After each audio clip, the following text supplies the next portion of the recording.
Minus product, यही पूरा खेल है इसमें। कंबशन में बच्चों फिर से रिएक्टेंट्स माइनस प्रोडक्ट्स हो जाएगा।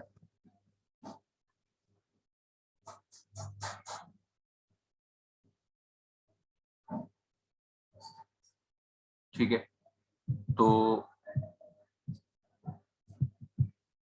कैसे सोच सकते हो आप? ये सारी चीजें बच्चों रिएक्शंस के साथ खेलने से पता चल जाती है ना। मान लिया मैंने लिखा कि भाई कंबशन ऑफ कार्बन डायमंड की वैल्यू दे रखी है आपको x, और कंबशन ऑफ कार्बन ग्रेफाइट की वैल्यू दे रखी है आपको y। ठीक है, delta H combustion of graphite दे रखा है, लिख देते हैं यार इसको पूरा।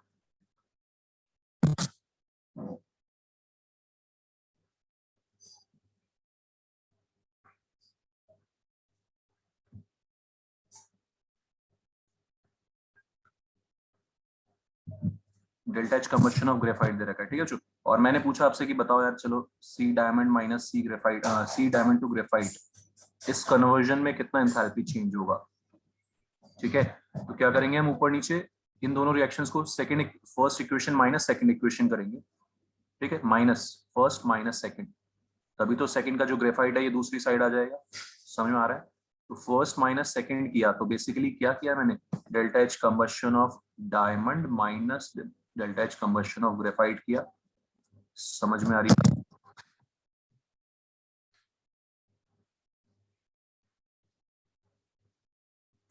अल्टीमेटली क्या हो गया बच्चों, ये रिएक्टेंट्स माइनस प्रोडक्ट्स क्या हो गया।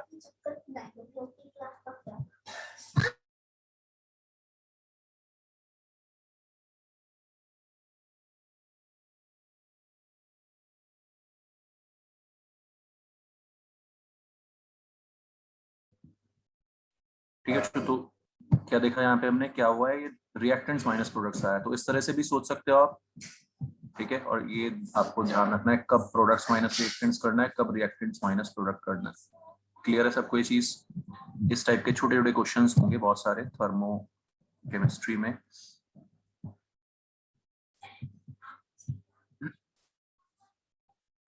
जैसे कि ये है आपका क्वेश्चन नंबर 4, एक बार ट्राई करो सब लोग, क्वेश्चन नंबर 4।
टीचर इसमें तो आपको फॉर्मेशन ऑफ C2H6 निकालना है और कंबशन दे रखा है ग्रेफाइट H2। समझ में आया सबको क्या करना है? रिएक्शन लिख लो, फॉर्मेशन रिएक्शन लिख लो।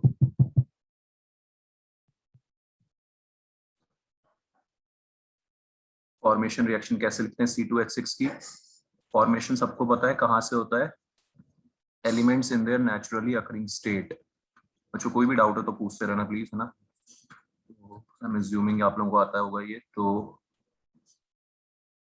Elements in their naturally occurring state, ठीक है, नेचुरली अकरिंग स्टेट कार्बन की होती है, कार्बन ग्रेफाइट। ये बैलेंस रिएक्शन आ गई। इसका आपको डेल्टा एच फॉर्मेशन फाइंड करना है, और इसका इसका इसका आपको डेल्टा एच कंबशन दे रखा है, कुछ भी नहीं करना, ठीक है। इस तरह के क्वेश्चंस की थोड़ी सी आप बस प्रैक्टिस कर लो, 2-4 क्वेश्चन कर लो, बहुत आसान हो जाएगा। क्या करना है हमने, summation of delta H formation combustion of reactants minus products, simple, सब आपको दे रखा है, तीनों के डेल्टा एच कंबशन आपको गिवन है, ठीक है। तो twice of delta H combustion of graphite, carbon graphite, plus thrice of delta H combustion, समझ आ गया सबको, कोई दिक्कत? H2 gas minus delta H combustion of C+6, ठीक है। तो ये याद कर लो कि कब reactants minus products, bond energy of और कंबशन में रिएक्टेंट्स माइनस प्रोडक्ट्स है, और डेल्टा एच फॉर्मेशन में products minus reactants,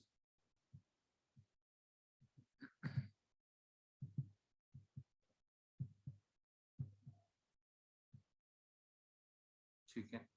fifth question देखो एक बार, एंथैल्पी ऑफ एटमाइजेशन आप लोगों को पता है क्या होता है, इन bond enthalpy relation between them निकालना है, एंथैल्पी ऑफ एटमाइजेशन। ये ब्रोमीन ब्रैकेट में लिक्विड है L,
ठीक है। तो ब्रोमीन एटमाइजेशन का मतलब क्या होता है, जो एटम्स में, गैसेस एटम्स में कन्वर्ट करना, तो गैसेस एटम्स में कन्वर्ट करते हैं, कैसे कन्वर्ट करते हैं, पहले इवेपोरेशन करेंगे गैस में कन्वर्ट करेंगे, फिर बॉन्ड तोड़ेंगे, ठीक है। दो प्रोसेस लग रहे हैं, एंथैल्पी ऑफ एटमाइजेशन, आपको प्रोसेस को तोड़ना आना चाहिए, ब्रेक करना, ठीक है।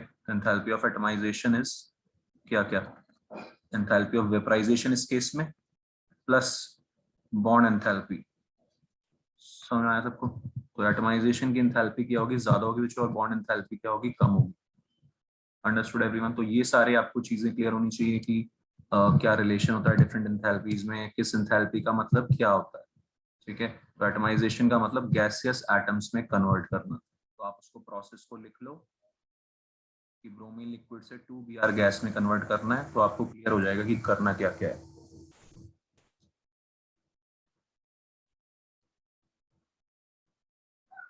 ठीक है। सिमिलरली एक होता है एंथैल्पी ऑफ सॉल्यूशन या डिसोल्यूशन, किसी सॉल्ट को डिसॉल्व करते हैं, किसी सॉल्ट को डिसॉल्व करते हैं तो क्या क्या होता है, लैटिस ब्रेक होता है, लैटिस एनर्जी, और हाइड्रेशन एनर्जी रिलीज होती है। क्या रिलीज होती है, हाइड्रेशन एंथैल्पी रिलीज होती है, ठीक। किसी भी आप सॉल्ट को डिसॉल्व करोगे, NaCl को मैंने डिसॉल्व किया पानी में, किसमें कन्वर्ट हो जाता है वो, एक्वस कैटायंस एंड आयंस में। एक्वस, एक्वस मतलब पानी चिपका हुआ है उनकी बॉडी पे वाटर मॉलिक्यूल्स चिपके हुए हैं, ठीक है। तो NaCl सॉलिड, ये प्रोसेस होता है डिसोल्यूशन का, है ना। ब्रेक करना आना चाहिए अब आपको, फिर से वही चीज, क्या क्या दो स्टेप्स हो रहे हैं इसमें, लैटिस ब्रेक हो रहा है, लैटिस जब ब्रेक होता है तो गैसेस कैटायंस एंड आयंस मिलते हैं, ठीक, लैटिस एंथैल्पी, ठीक। और बाकी उसके बाद दोनों का क्या है, हाइड्रेशन, दोनों का, कैटायंस एंड आयंस का हाइड्रेशन, समझ में आ रहा है, ठीक, कोई दिक्कत? ये दोनों स्टेप्स मिला के एल्डेल्टाइज डिसोल्यूशन आता है, all right. Delta H dissolution जैसा भी आएगा, अगर नेगेटिव आ रहा है तो वो एक्सोथर्मिक प्रोसेस है, मतलब वो सॉल्ट डिसॉल्व हो जाएगा आराम से मजे में। और अगर डेल्टा एच पॉजिटिव आ रहा है, एंडोथर्मिक प्रोसेस है, तो वो सॉल्ट क्या हो जाएगा, थोड़ा सा इनसॉल्युबल सॉल्ट की कैटेगरी में आ जाएगा। ठीक है, तो थर्ड क्वेश्चन को इसी पे बेस्ड है, बहुत आसान से, एक बार करो उसको।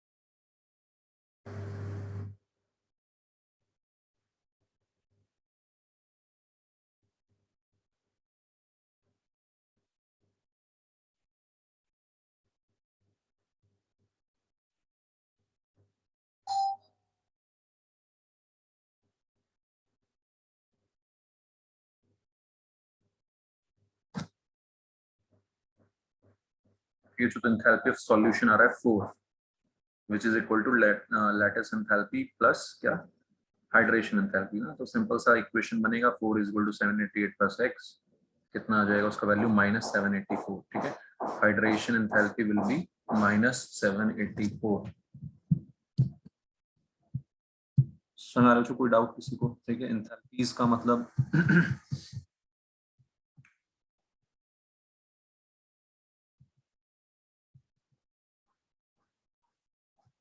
फिर होता है ये एंथैल्पी ऑफ ये न्यूट्रलाइजेशन है ना।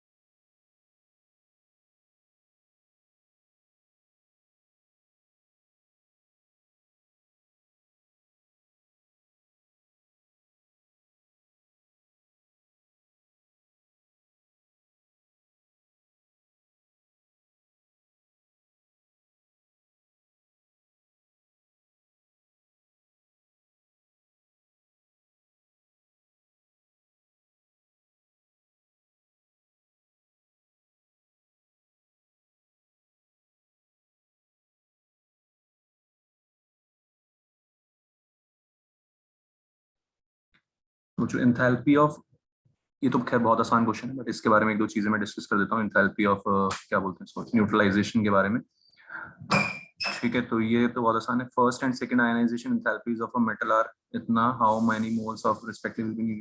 अरे यार ये तो क्या है, अच्छा ये तो है ना, समझ आ रहा है सबको क्वेश्चन। ये पीरियोडिक प्रॉपर्टीज वाला क्वेश्चन है।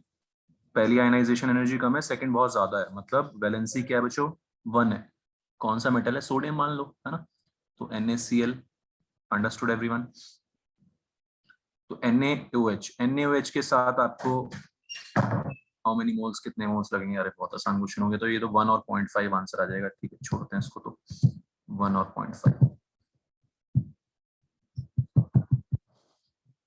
एंथैल्पी ऑफ न्यूट्रलाइजेशन, इसमें एक दो चीजें इंपॉर्टेंट है, वो ध्यान से देख लेना। Enthalpy of neutralization, enthalpy of neutralization का मतलब होता है जब एक मोल H प्लस और एक मोल OH आयन एक दूसरे को न्यूट्रलाइज करके H2 बनाते हैं। क्या बनाते हैं, H2, then it is called enthalpy of neutralization. ठीक है, इसकी वैल्यू फिक्स होती है 57.3 किलो जूल पर मोल या 57.3 किलो जूल पर इक्विवेलेंट। ऑलराइट, तो HCl और NaOH रिएक्ट कर रहे हैं, एक मोल करेंगे तो इतनी एनर्जी निकलेगी। हाईली एक्सोथर्मिक प्रोसेस होता है, क्या होता है हाईली एक्सोथर्मिक प्रोसेस, इतनी एनर्जी रिलीज होगी। ठीक है, अब क्वेश्चन इसमें बहुत दो तीन तरह के बन सकते हैं। एक तो ये कि बच्चों की 300 ml 0.1 मोलर लिया हमने, और 400 ml 0.1 मोलर लिया, है ना। फाइंड हीट रिलीज्ड, बताओ जल्दी से। Find heat released.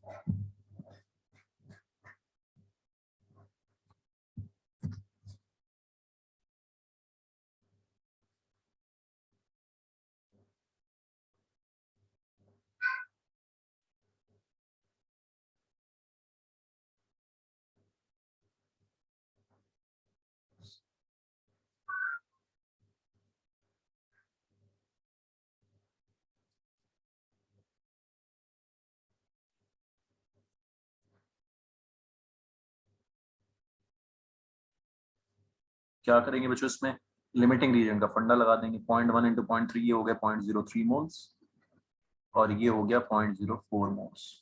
ठीक है, तो कितना रिएक्शन होगा, 0.03 मोल्स के अकॉर्डिंग रिएक्शन होगा, हीट भी उसी के अकॉर्डिंग निकलेगा, रिलीज होगा। मतलब 57.3 तो निकलता है एक मोल से, 0.03 से इतना हो गया। कोई दिक्कत नहीं है, समझ आ रहा है बात सबको? ठीक है, आसान सा क्वेश्चन है ये वाला।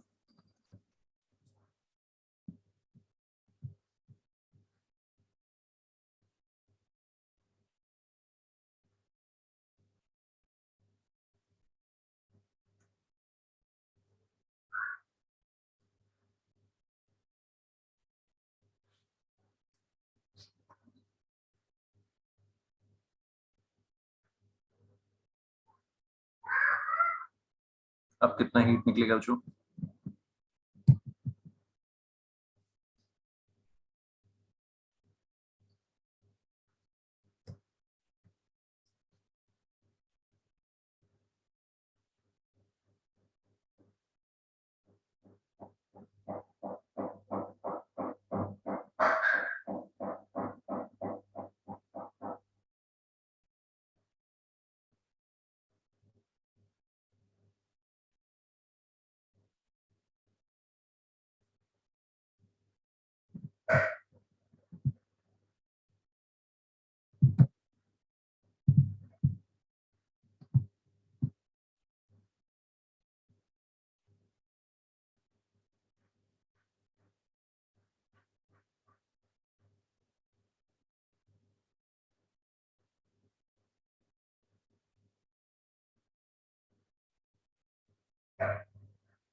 ठीक है, तो पॉइंट इसमें क्या ध्यान देने वाली बात है कि H2SO4 है तो H प्लस डबल आएंगे। ठीक है, तो 0.06 मोल H प्लस आएंगे।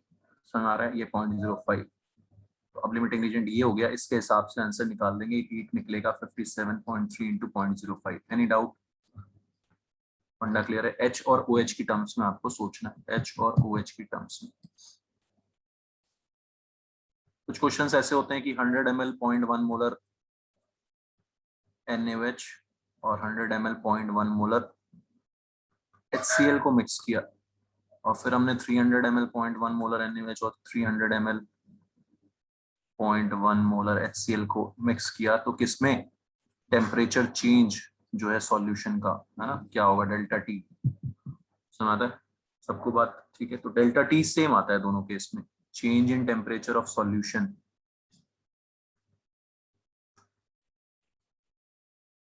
Delta T is same in both cases. बहुत ही कॉमन क्वेश्चन है, नीट मेंस के लिए। क्यों होता है ऐसा? क्योंकि हीट जो निकल रही है, रिलीज होगी, वो ट्रिपल हो जाएगी दूसरे केस में। हीट तो ट्रिपल हो गई, लेकिन साथ साथ हो क्या होगा, वॉल्यूम या मास भी तो सॉल्यूशन का ट्रिपल हो गया। मास ऑफ सॉल्यूशन भी कितना हो गया? ट्रिपल। और Q is equal to M S delta T, आप जानते ही हो। ठीक है, तो हीट ट्रिपल हो गई, मास भी ट्रिपल हो गया सॉल्यूशन का, तो डेल्टा टी क्या आ गया? सेम आ गया। समझ में आ रहा है सबको? कोई दिक्कत? हीट यहाँ पे निकलेगी 0.1 इंटू 0.1 इतने मोल्स के प्रोपोर्शनल। यहाँ पे हीट निकलेगी 0.1 इंटू 0.3 इतने मोल्स के प्रोपोर्शनल, लेकिन मास भी जो है सॉल्यूशन का वो भी ट्रिपल हो गया। समझ आ गई बात? तो इसलिए डेल्टा टी जो है दोनों केसेस में सेम आ गया। अंडरस्टूड?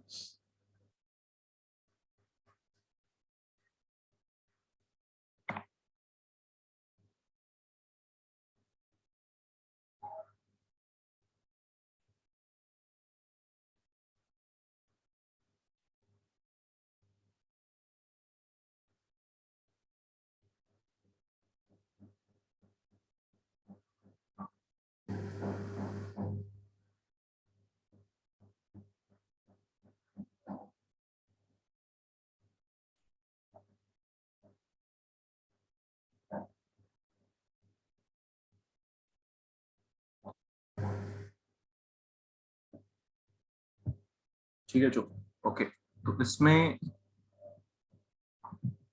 एक इम्पॉर्टेंट कॉन्सेप्ट और है, यहाँ तक समझ आ गया सबको? एक इम्पॉर्टेंट कॉन्सेप्ट और है डेल्टा एच न्यूट्रलाइजेशन में, उसका ध्यान रख लेना बस। वीक एसिड के केस में, वीक एसिड का जब न्यूट्रलाइजेशन करते हैं, किसी भी वीक पार्ट का न्यूट्रलाइजेशन करोगे आप, तो एनर्जी थोड़ी कम आती है, कम रिलीज होती है, क्योंकि उसका थोड़ा पार्ट, एनर्जी का थोड़ा पार्ट इसको डिसोसिएट करने में लग जाता है, इसके आयनाइजेशन में यूज होता है ना। ये वीक एसिड है, खुद से आयनाइज होता नहीं है, तो जो एनर्जी रिलीज होती है उससे थोड़ा पार्ट आयनाइज कर देता है, उसका थोड़ा पार्ट इसको आयनाइज भी कर देता है। ठीक, तो एनर्जी रिलीज जो आती है वो लेट्स से थोड़ी कम आ रही है ना, हम सोच रहे थे यार 57.3 आएगी, लेकिन आई 52.3।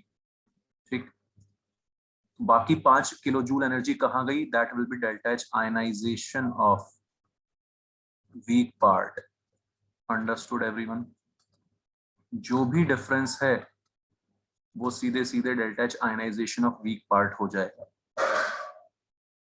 बताओ जो समझ आ रही सबको बात? ठीक है, तो ये सारे पॉइंट्स बच्चों मैंने आपको डिस्कस किए एंथैल्पीज में जो काम आते हैं। एंथैल्पी थर्मोकेमिस्ट्री का इंपॉर्टेंट पार्ट है, इस टाइप के बहुत क्वेश्चन आएंगे। Delta H combustion, reactant minus product, product minus reactant, bond energy वाले, आप इन सब की प्रैक्टिस करो थोड़ी सी, डाउट्स आए तो पूछो। ठीक है, इसके बाद फिर अपना वही थर्मोडायनेमिक्स वाला वापस से पार्ट आ जाता है, delta G is equal to delta H minus T delta S. ठीक है, delta H minus T delta S, इसी पे अपना ये एलिंगम डायग्राम्स बेस्ड है जिसका इन्होंने क्वेश्चन पूछा है। ठीक है, करो एक बार इसको ट्राई, एलिंगम डायग्राम मैं एक्सप्लेन कर देता हूँ उसको।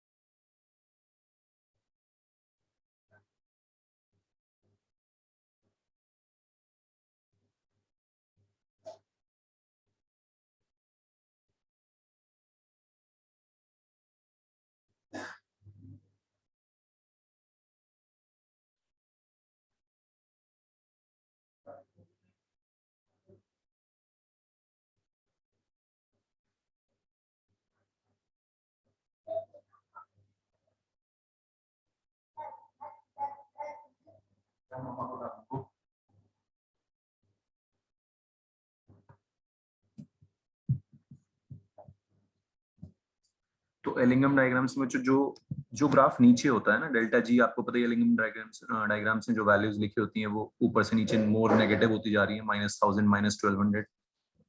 तो जो नीचे वाला ग्राफ है that is more spontaneous, alright, वो ज्यादा स्पॉन्टेनियस है। ये होता है एलिंगम डायग्राम्स का फंडा, आपने मेटलर्जी में 12th क्लास में पढ़ा होगा। ठीक है, तो जो नीचे वाला ग्राफ है वो, उसका ऑक्सीडेशन ज्यादा स्पॉन्टेनियस है, तो बी खुद मजे में ऑक्सीडाइज हो रहा है तो सामने वाले को रिड्यूस करेगा ना। B is better reducing agent जब तक वो नीचे है कर उसका, समझ आ रहा है? 1400 के बाद बी का ग्राफ ऊपर चला गया, ए का नीचे हो गया। ठीक है, बी का ग्राफ ऊपर चला गया, ए का नीचे हो गया, तो 1400 डिग्री सेल्सियस के बाद कौन बेटर रिड्यूसिंग हो जाए एजेंट हो जाएगा? ए हो जाएगा। ठीक, तो according to the following diagram, A reduces CO2 when the temperature is above 1400 degree Celsius. समझ में आ गया सबको फंडा? जो ग्राफ नीचे होता है that is better reducing agent. ये होता है हमारा एलिंगम डायग्राम्स का कॉन्सेप्ट। क्लियर है सब कोई चीज? तो एलिंगम डायग्राम्स में वो इक्वेशन, बहुत सारे वो कर्व्स बने होते हैं। ठीक है, C+O2 वाला कर्व, इसमें आप सोच भी सकते हो कि किसका कर्व कैसा होगा।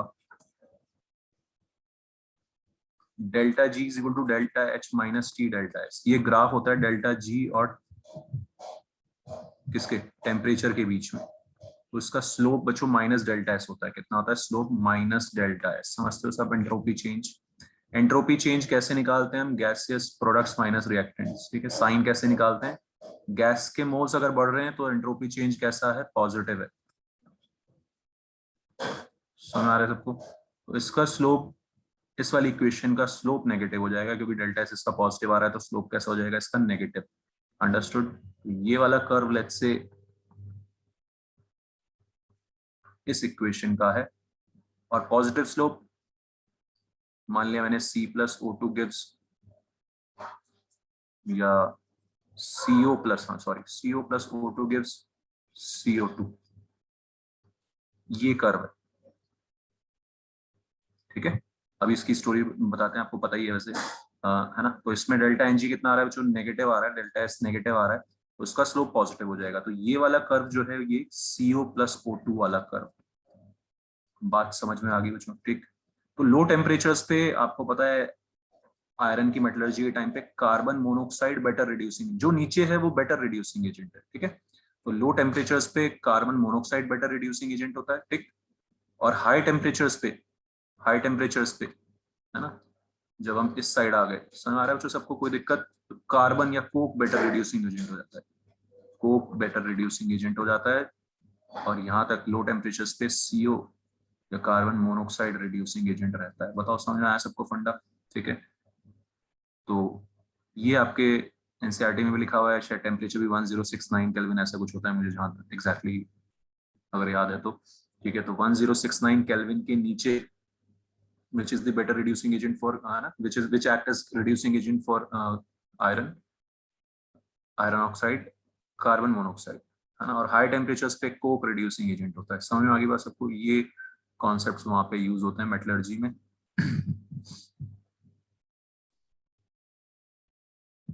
ठीक है चलो, ओके। और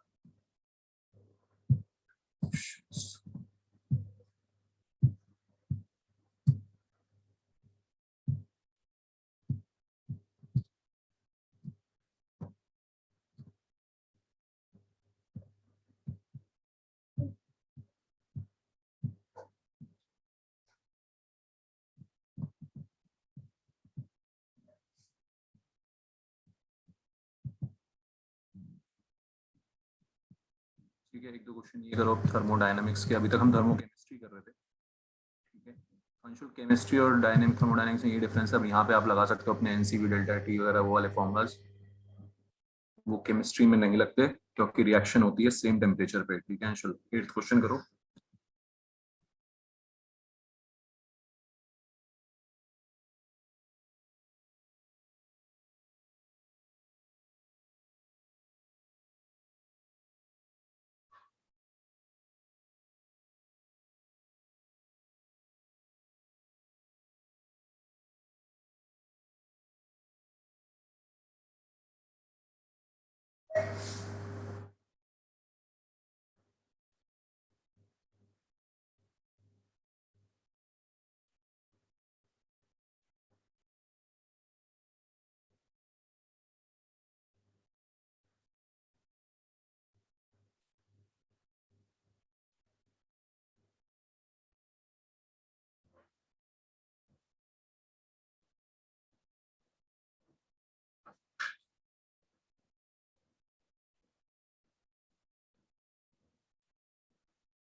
Sir, 625.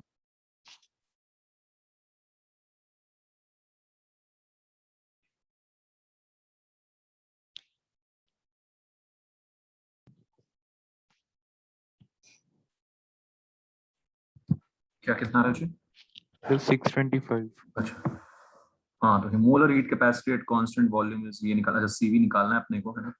और delta U is equal to NCV delta T, ठीक है अंशुल, ये है तेरा formula, delta U is equal to NCV delta T, ये लगेगा हमारा।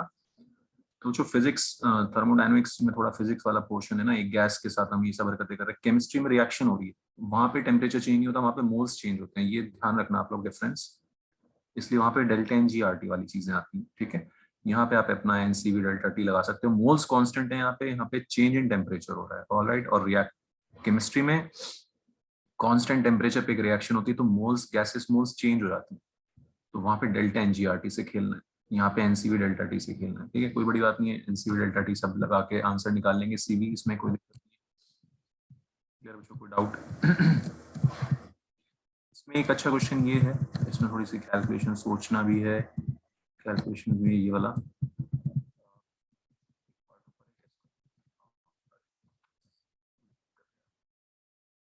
Variation of equilibrium constant with temperature, तो इसमें इक्विलिब्रियम कांस्टेंट का भी फंडा लग रहा है, एक बार ये देख लो आप लोग, ऊपर वाला डेटा फिर नीचे वाला डेटा देख लेते हैं। Variation of equilibrium constant with temperature is given below.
और ये देख लिया सबने, नीचे वाला डेटा बच्चों ये है। अच्छा, नीचे सीधे क्वेश्चन है,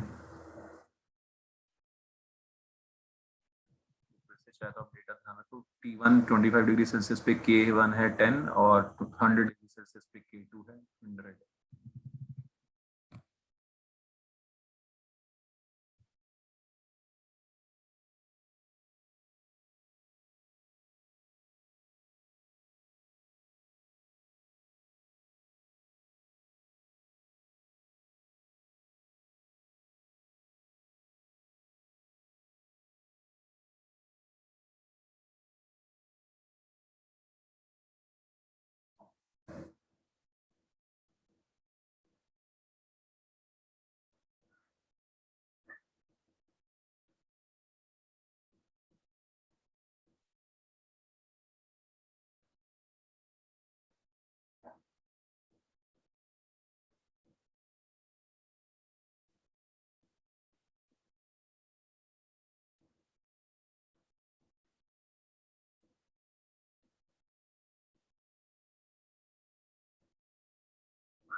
ठीक है। जो उसमें तो थोड़े फॉर्मूलाज वही वाले फॉर्मूलाज यूज होंगे। हमने फॉर्मूलाज ये वहाँ पे भी पढ़े। इलेक्ट्रोकेमिस्ट्री में भी, इलेक्ट्रोकेमिस्ट्री, इक्विलिब्रियम और थर्मोडायनेमिक्स तीनों में जो रिलेशन है delta G not is equal to minus 2.303 R 2.303 R T log K, है ना। ये हमने इलेक्ट्रो में भी यूज किया था। ठीक है, तो 10 दे रखी थी वैल्यू 25 डिग्री सेल्सियस पे। 25 डिग्री सेल्सियस मतलब 298 केल्विन। कितना? 298 kelvin. Log 10 is 1 kilo joules में कन्वर्ट करने के लिए 1000 से डिवाइड कर देंगे। ये आ जाएगा delta G not at 25 degree Celsius, और 100 डिग्री सेल्सियस पे 2.303 आर टी, टी हो जाएगा 373, लॉग 100 हो जाएगा 2। ठीक है, ये दो कैलकुलेशंस। फिर यहाँ से आ जाएगा delta G not at 25 and 100 degree Celsius. ठीक है, और इसके अलावा ये इंक्रीज करने पे इंक्रीज हो रहा है ना। एक डेल्टा एच निकालने के लिए कौन सा फॉर्मूला लग जाएगा? वो delta log K two by K one, log K two by K one equal to कितना? Delta H by 2.303 R. समझ आ रहा है सबको? ठीक है, 1 by T 1 minus 1 by T. इस वाले फॉर्मूले से डेल्टा एच आ जाएगा। ठीक है, तो थोड़ा सा कैलकुलेटिव क्वेश्चन है ये। समझ में आ रही बात सब? तो ये फॉर्मूलाज हमें सारे ध्यान रखने हैं, इनका यूज हो सकता है कभी भी। ओके, एक बच्चों जेईई मेंस में काफी ज्यादा इस इक्वेशन को यूज किया जाता है क्वेश्चन बनाने के लिए, आपको इसका ध्यान रखना है। डेल्टा जी इक्वल टू होता है delta H minus T delta T delta H, ये तो आपको पता ही है।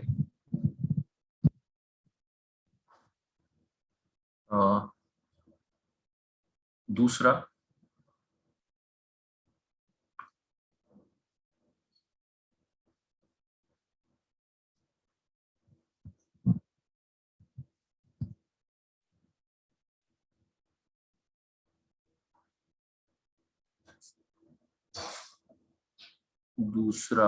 लॉग के होता है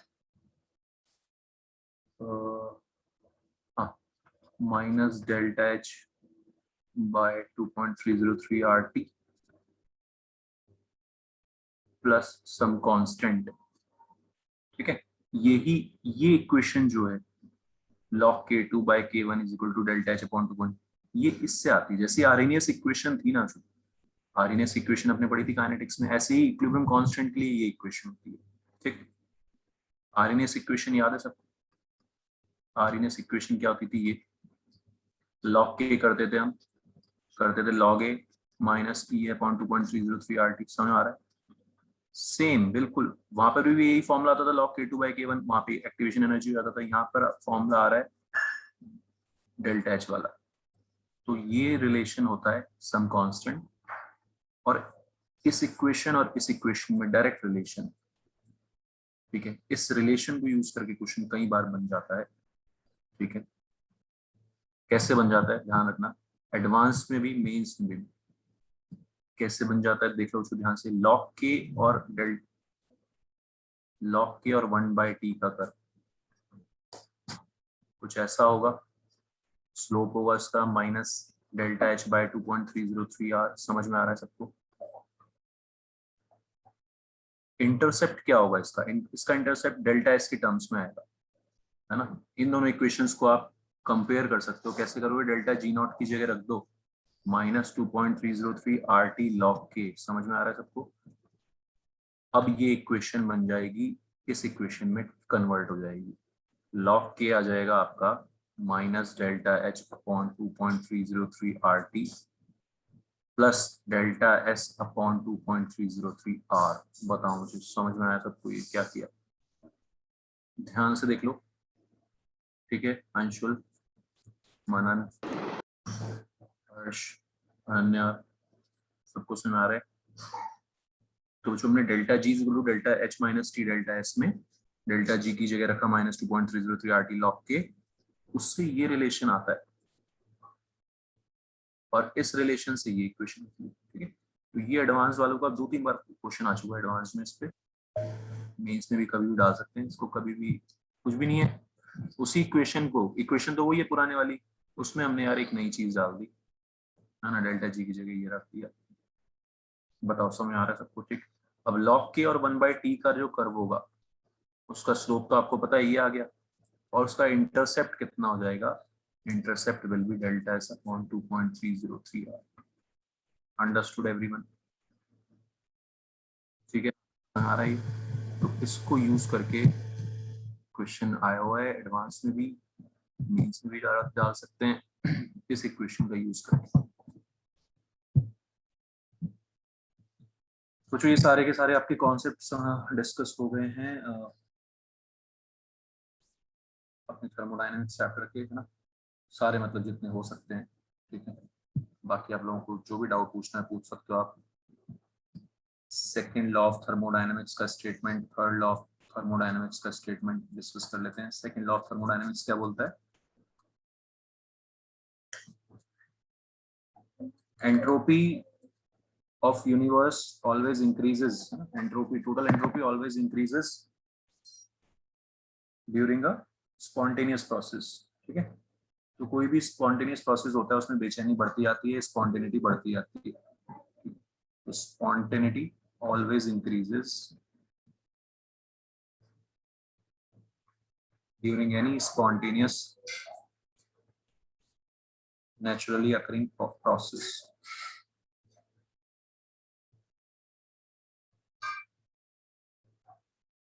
ये समझ में आता है सबको, ये second law of thermodynamics.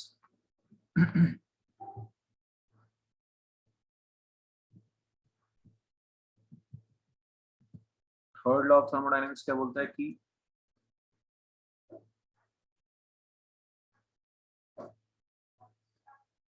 Third law ये बोलता है कि 0 केल्विन पे, एब्सोल्यूट 0 टेम्परेचर पे entropy of crystalline substances, perfectly crystalline substances is 0.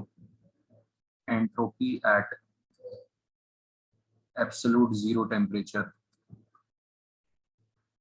यानी कि 0 kelvin is 0 for perfectly crystalline substances। ठीक है, कुछ खास इसका बस इसका यूज ये होता है, जो अगर हमें एक्चुअल एंट्रोपी निकालनी है ना, एक्चुअल एंट्रोपी निकालनी हो तो हम डेल्टा एस को entropy at room temperature minus entropy at 0 kelvin, ठीक है। 0 केल्विन से लेके 298 तक लाने में जो डेल्टा एस आएगा, एंथैल्पी सॉरी एंट्रोपी चेंज आएगा, वो ही एक्चुअल एंट्रोपी हो जाएगा, बिकॉज 0 केल्विन पे जो एंट्रोपी होगी वो कितनी होगी, 0 होगी, ठीक। तो इस लॉ को यूज करके हम एक्चुअल एंट्रोपी निकाल सकते हैं किसी टेम्परेचर पे या रूम टेम्परेचर पे, ठीक है। तो actual entropy of a substance निकाल रखी है लोगों ने रूम टेम्परेचर पे by using third law of thermodynamics, ठीक है। कुछ नहीं करना, आपको क्या करना है, एक प्रोसेस बनाना है कि 0 केल्विन से 298 केल्विन तक लाने में जो भी एंट्रोपी चेंज आया, ठीक है, उसको कैलकुलेट कर लिया और वो ही एक्चुअल एंट्रोपी हो गया, क्योंकि एंट्रोपी 0 केल्विन पे कितनी होती है, 0 होती है, ठीक है। उसमें आ रहा है सबको, ठीक। ये सारे पॉइंट्स हैं जो थर्मोडायनेमिक्स आपको याद रखने हैं। इसके ऊपर क्वेश्चंस प्रैक्टिस करो, पूछो, कोई भी डाउट हो तो बताओ, पूछो। और किसी का कोई डाउट किसी दिमाग में पूछ लो यार, फिर हम नेक्स्ट क्लास में करेंगे आयनिक केमिकल और इक्विलिब्रियम।